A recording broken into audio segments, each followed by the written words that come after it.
Yeah.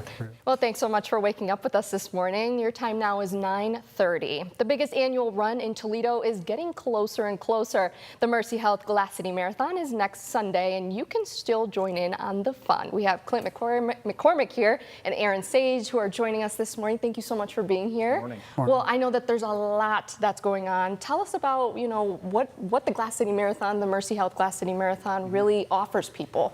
Yeah, so this is in our region, the largest running event that we have, and it's designed in such a way that we have offerings for 2-year-olds to 92-year-olds and beyond. We want to make this the most family-friendly running event that we have, and it really starts on Saturday morning. We have a Savage 5K. It's a 3.1-mile run. Registration is still open for that. Great. Immediately following is the largest kids run that we have. This is ages 2 to 12. So Aaron's part of that team with Nationwide Children's.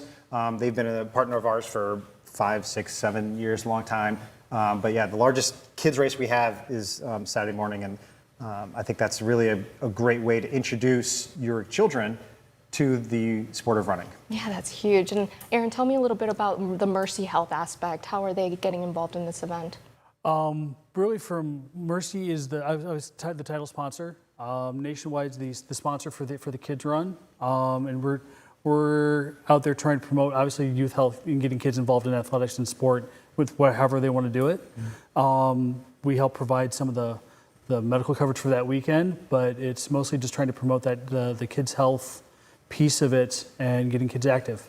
Yeah, that's huge. And I know other than the weather, we were talking about some ways to prepare a little bit earlier with Davis, our meteorologist. Tell us about what other things maybe runners can be aware of or they need to have and prepare ahead of the day. Yeah, so preparation is, following what Davis says.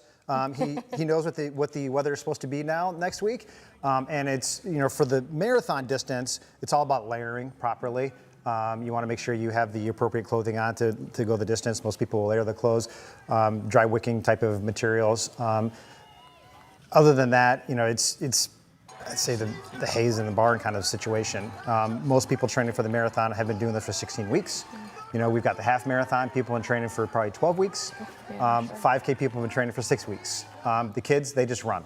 So there's no training, we just let them run. Right. So it's really the culmination of winter training, and our training programs kick off the first week of January, and it just times out. We're 16 weeks from January 1st right now. So all those New Year's resolutions are culminating right now this weekend. Oh yeah, you talk about a resolution. What an accomplishment to run a marathon, right? I can't even imagine. Maybe one day. Maybe one day I'll join in on the fun.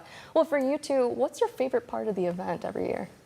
No, it's a big question. I'm sure there's ultimately the finish line. Right, so you're there to celebrate these people's accomplishments and handing them all their finisher medals, right? Everybody has a story of why they're doing it, and it's emotional for those people when they cross the finish line because, again, 16 weeks they've dedicated their life to this, and then in just a couple of hours, it's over. Same thing. It's seeing people succeed, seeing people meet their goals. Folks who've worked really, really hard to do something they never thought they could do, and it's like just crossing the finish line or seeing somebody that you've seen who's been hurt and worked their way back to activity is really fulfilling. It's amazing. You said, registration's still open. What can people do to still get involved? Yeah, so 2 things that we ask for. One is registration is still open for the 5K and the half marathon.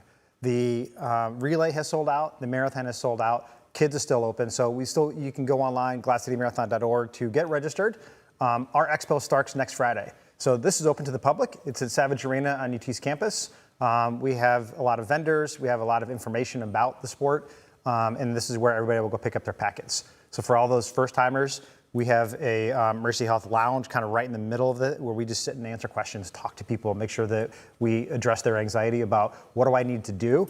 Just come and sit with us and learn about what you can do for race day. Where do you need to go? What time do you need to arrive?